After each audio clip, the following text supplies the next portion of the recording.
30, en ole mitään syönyt ja tarkoitus on ottaa itsestä InBody vyötärön ympärys,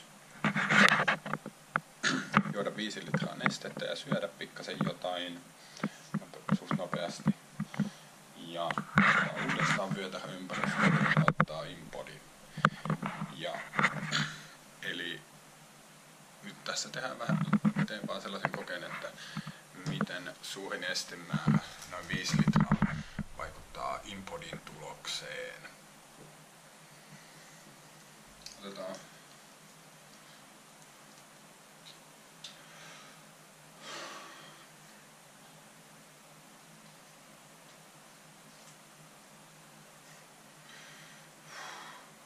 tavan yläpuolelta 97.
Eli mä join 5 litraa vettä ja söin pikkasen, niin siitä 1 kilo tuli nestettä, tämän mukaan 3,5 kiloa tuli rasvaa, kilo tuli lihasmassaa ja noin 200 grammaa tuli luumassaa lisää.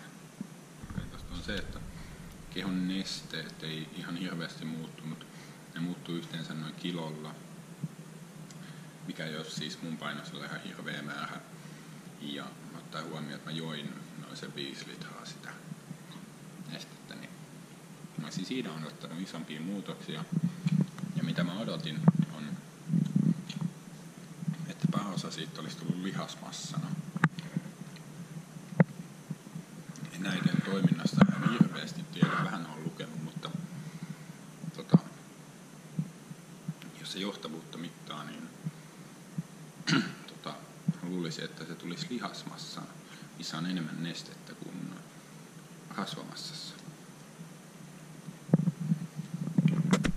No niin, eli en käy näitä sen enempää läpi, mutta mä pistän näistä kyllä linkit ja kuvat, missä te voitte vertailla sitten itse, jos kiinnostaa, koska